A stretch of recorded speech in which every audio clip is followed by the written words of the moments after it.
Je suis très frappée depuis 3 ans par une évolution du regard porté sur les personnes malades qui est vraiment toute récente et qui est née de deux événements importants et qui ont joué tous les deux l'un sur l'autre, qui est d'abord la première charte Alzheimer de 2007, dans laquelle était affirmé le droit pour les personnes malades et le droit d'être, de préférer, de ressentir, c'est-à-dire un droit d'exister, de prendre la parole et de dire ce qu'elles veulent, ce qu'elles pensent et ce qu'elles espèrent.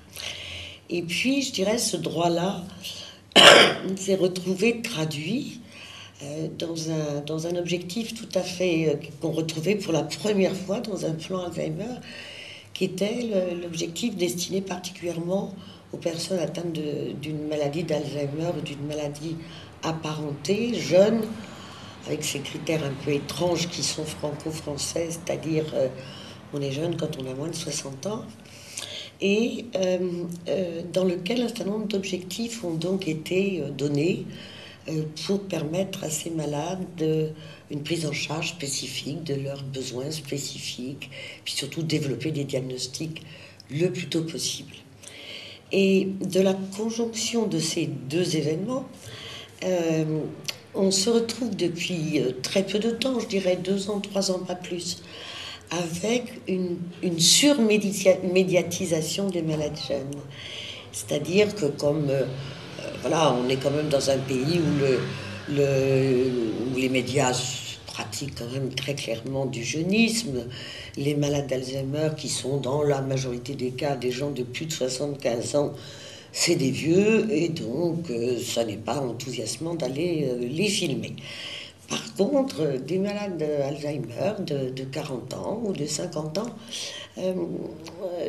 prennent aux yeux des médias une légitimité à s'exprimer du fait même qu'ils sont jeunes.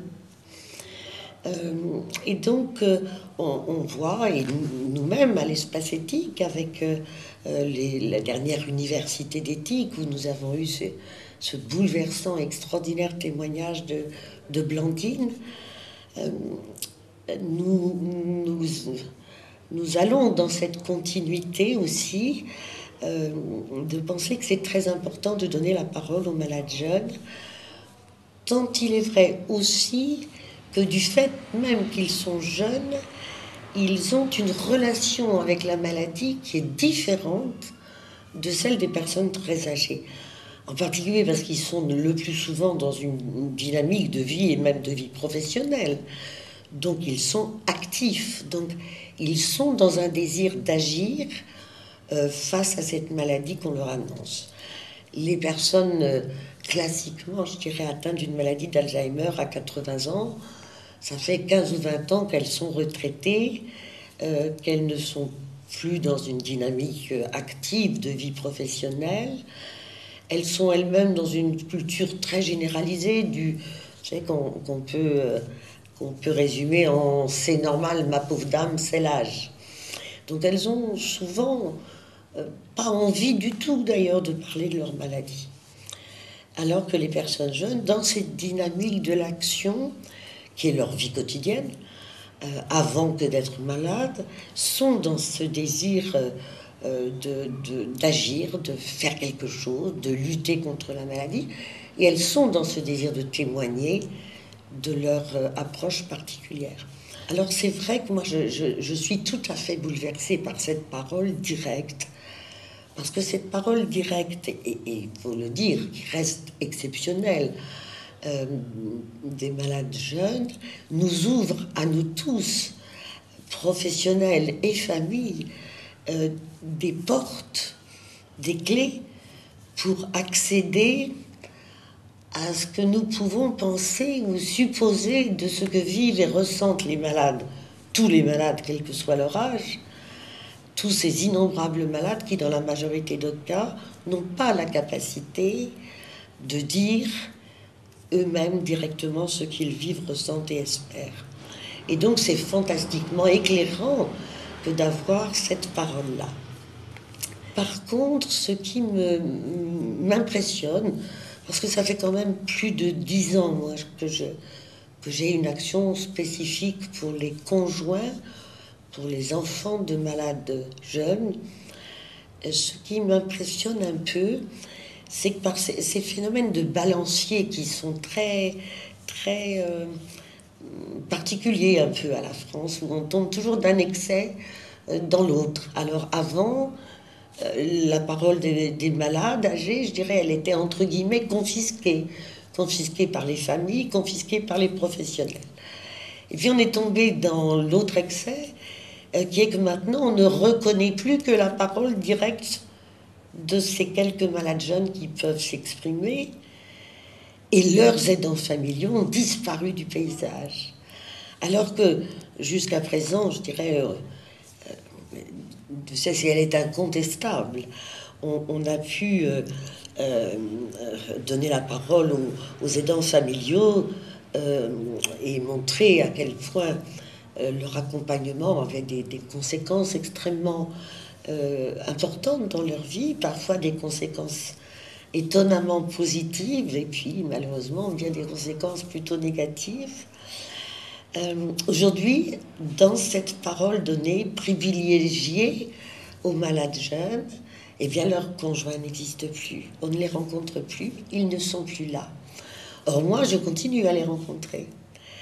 Et j'en rencontre, d'ailleurs en particulier en ce moment, très souvent, toutes les semaines. Et je suis très frappée parce que eux-mêmes sont spontanément dans moi j'ai rien à dire, c'est mon malade qui a des choses à dire. Eux-mêmes s'autocensurent. Et puis au bout d'un tout petit peu de temps, quand un certain nombre de situations familiales, voilà, dans nos échanges finissent par émerger, alors voilà, les les barrières du entre guillemets politiquement correct tombent. Ces aidants familiaux de malades jeunes qui se mettent d'eux-mêmes en retrait derrière leurs malades, et ben voilà, les souffrances elles sont telles et les difficultés générées par les casquettes multiples sont tellement envahissantes que finalement elles ont beaucoup de choses à dire, ces familles de malades jeunes, ces conjoints, ces enfants de malades jeunes, ils ont beaucoup à dire. Et ben voilà, on est arrivé exactement à l'effet inverse. Ils s'autocensurent. Autrefois, c'était les malades âgés qui s'autocensuraient. Et aujourd'hui, c'est les familles de malades jeunes qui s'autocensurent pour donner toute la place et toute la légitimité à la parole du malade lui-même. Seulement, le problème, c'est que les souffrances, elles sont bel et bien là. Elles sont pas... si elles n'apparaissent plus, elles ne sont pas absentes, loin de là. Et donc, je suis un peu préoccupée par cette façon que nous avons d'avoir ces systèmes de balancier comme ça qui passent du tout ou rien, du noir et blanc, alors que je pense que c'est vraiment une maladie emblématique de la nuance, de la finesse, d'un regard vraiment tellement particulier et singulier sur chaque situation. Alors je pourrais en citer quelques-unes de ces difficultés spécifiques, mais je citerai déjà en tout premier, c'est ce qui saute aux yeux, c'est la difficulté d'avoir une vie professionnelle, c'est-à-dire de ne pas être un conjoint aidant retraité aidant un malade retraité, mais bel et bien un conjoint ayant une vie professionnelle, et une vie professionnelle qui devient primordiale sous un aspect bête et méchant qui est tout simplement l'argent, de quoi vivre. Le plus souvent, ben, ça ne repose plus que sur un seul des deux du couple que de pouvoir continuer à vivre. Et souvent, à des âges où on a des enfants qui coûtent cher, qui font des études supérieures, qui font, voilà, ou à des âges où on n'a pas toujours fini de payer l'emprunt de sa maison, et voilà, tous ces aspects-là. Donc, il faut travailler. Je dirais aussi, et ça je l'entends quand même souvent dans la bouche de ces conjoints qui travaillent, c'est bien sûr que ça complique terriblement les choses. Ils sont inquiets de laisser leur malade toute une journée à la maison sans compagnie, sans stimulation. Ils sont inquiets, ils sont souvent euh, ravagés parce que quand ils arrivent en sortant du boulot, il est quand même fréquent qu'ils retrouvent une ou deux catastrophes. Alors, quand je dis catastrophe, ça peut être des choses pas si graves que ça. Mais quand on est fatigué, ça devient une catastrophe. Un appareil ménager démantibulé, démonté quand il fallait pas. Voilà, un dîner que le malade a voulu faire pour faciliter la vie, mais qui est complètement brûlé et qui attache au fond de la casserole. Enfin, voilà, ça peut paraître des détails comme ça, rigolos et anodins, mais pourtant, c'est vrai qu'intrinsèquement, ils sont anodins, mais concrètement, quand vous êtes très fatigué et que la charge est lourde, ben c'est souvent le soir la goutte d'eau qui fait déborder le vase dans le sentiment d'être débordé partout, quoi. Alors ça, c'est un aspect, c'est de travailler. Moyennant quoi, les conjoints qui travaillent euh, ne manquent pas non plus de dire que ce travail, c'est aussi une ressource psychologique. C'est aussi une ressource d'énergie en dehors de la feuille de paye. C'est une ressource d'énergie parce que pendant ce temps-là, ils pensent à autre chose, tout en ayant, ouais, parce qu'ils le disent tous, hein, tout en ayant quand même toujours voilà, il y a toujours un fil dans la tête qui vous relie à votre malade. Vous ne coupez jamais, c'est-à-dire qu'est-ce qui se passe, qu'est-ce qu'il fait pourvu qu'il n'y ait pas de problème. Mais quand même, il retrouve pendant ce temps-là des objectifs, une vie professionnelle qu'il faut souhaiter la plus épanouissante et sereine possible. Il faudrait éviter le stress au travail en plus. Et ils disent bien que c'est quand même une sacrée ressource parce qu'ils peuvent parler avec des personnes, leurs collègues, leurs collaborateurs, voilà. Ils vont pouvoir avoir une vie comme les autres pendant quelques heures. Donc ça, c'est l'aspect positif. Et ce qui est évoqué aussi terriblement souvent et qui là est tout à fait dramatique, minant pour les conjoints de malades jeunes, c'est quand il y a des enfants, dans l'immense majorité adolescents, euh, alors ils peuvent avoir 10 ans, 14 ans, 18 ans, voilà. 20 ans, ils sont à la maison. Ils prennent de plein fouet un certain nombre de choses, les difficultés de leur papa ou de leur maman, celui ou celle qui est malade. Ils prennent de plein fouet le sentiment que l'autre, le conjoint aidant, n'a plus le temps d'être ni père ni mère, il n'est plus que absorbé dans le conjoint malade, le boulot, l'intendance, régler les problèmes administratifs, prendre des rendez-vous, et qu'ils n'ont plus de papa, plus de maman, quoi. En gros, c'est ça qu'ils disent. Euh, Mon papa est malade, c'est plus mon papa, et ma maman, elle a plus le temps. Euh, et la maman, elle sait qu'elle a plus le temps, mais elle se rend totalement compte, bien évidemment, que ses enfants souffrent, qu'elle n'a pas le temps qu'il faudrait à leur consacrer. Et c'est des déchirures terribles entre mon devoir d'épouse auprès d'un ou de mari auprès d'un malade vulnérable qui attend tout de moi, qui a besoin de moi, que je dois accompagner, stimuler, lui redonner confiance, toutes ces bonnes pratiques que l'on recommande en théorie. Et puis ce cœur de mère qui est brisé en mille morceaux parce que je vois bien que ma fille va très mal. Euh, Elle maigrit, elle ne mange plus. Qu'est-ce que je peux faire pour l'aider?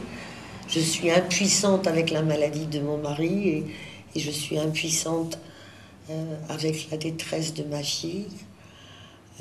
Quoi faire quand le papa ou la maman est entré en institution parce que le domicile a atteint ses limites? Et quoi faire pour un adolescent qui refuse totalement d'aller voir son parent en institution parce que voilà, parce qu'il ne peut pas encaisser ce qu'il voit, parce qu'il ne peut pas encaisser cette entrée en établissement d'accueil de son parent.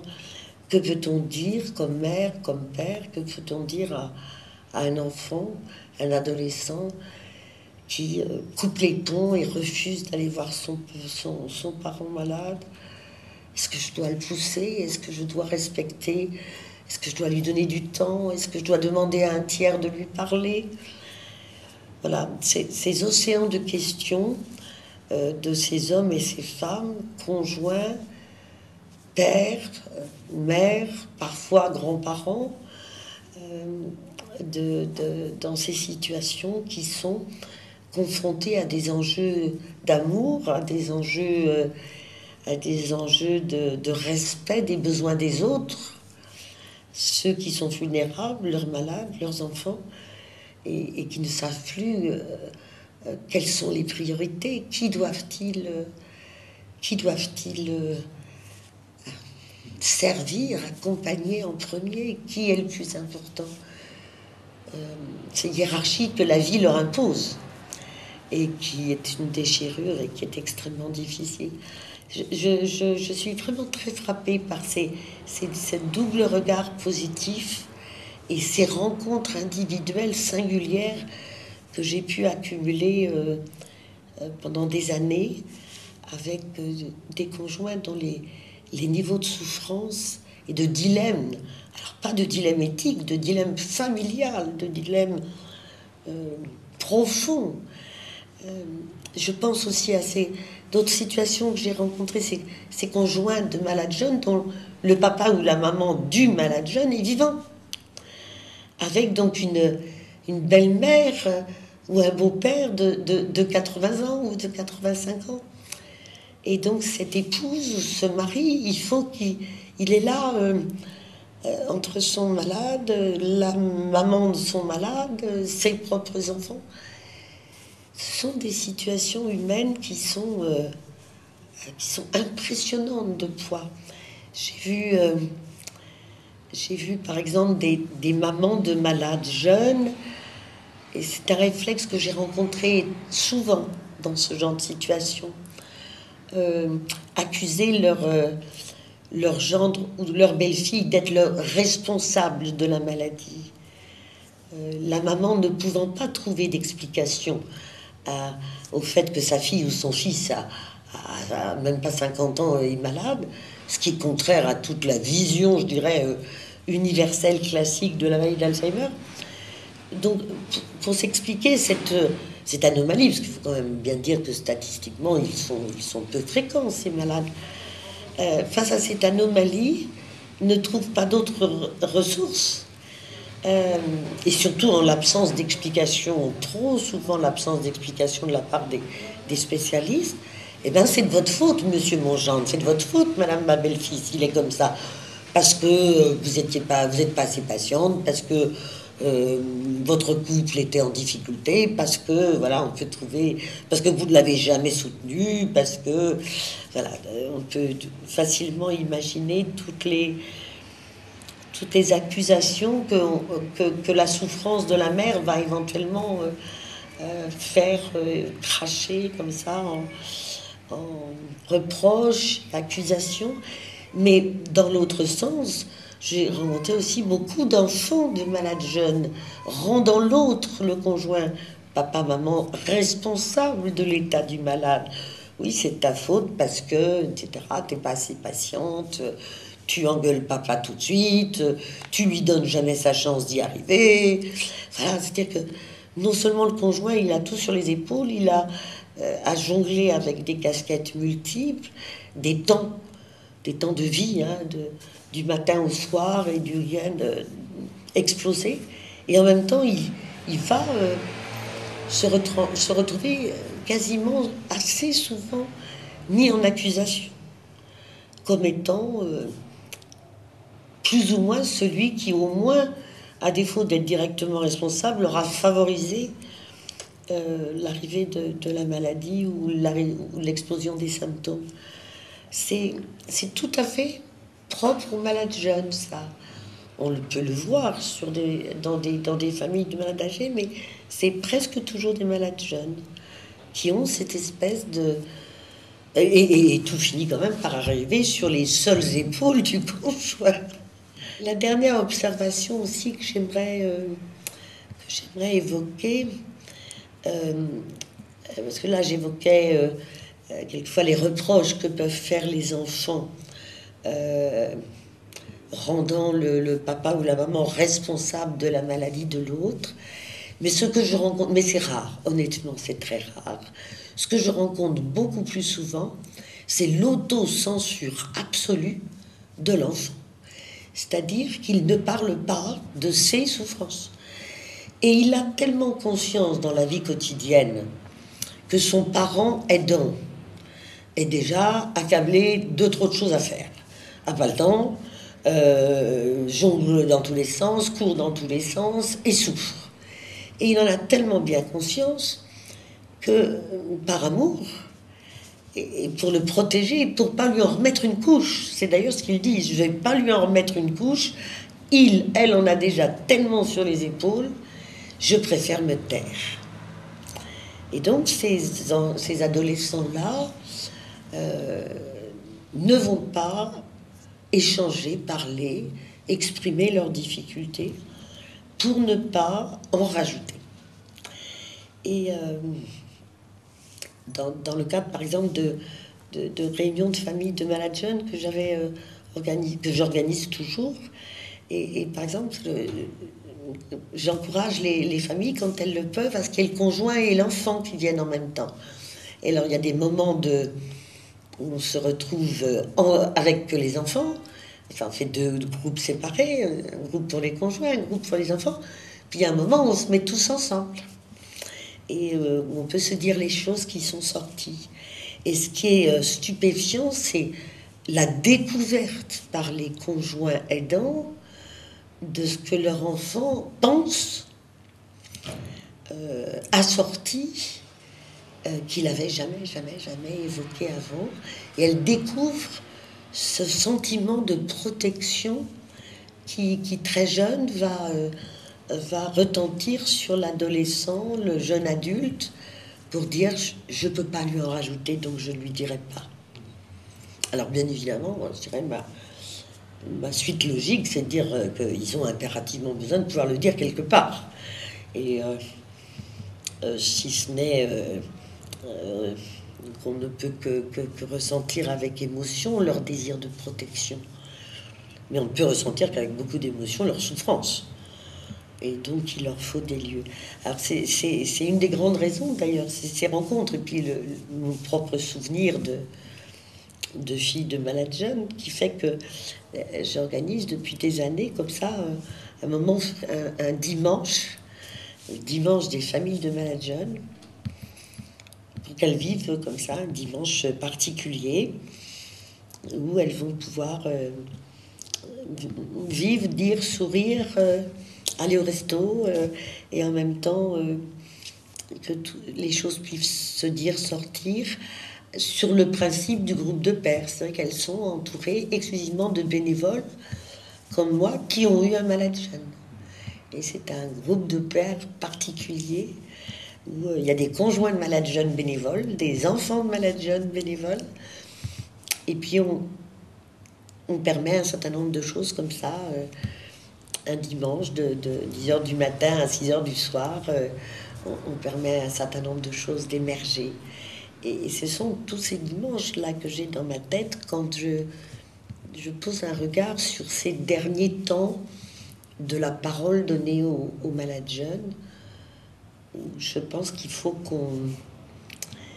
qu'on trouve une place pour que les aidants familiaux de malades jeunes ne disparaissent pas.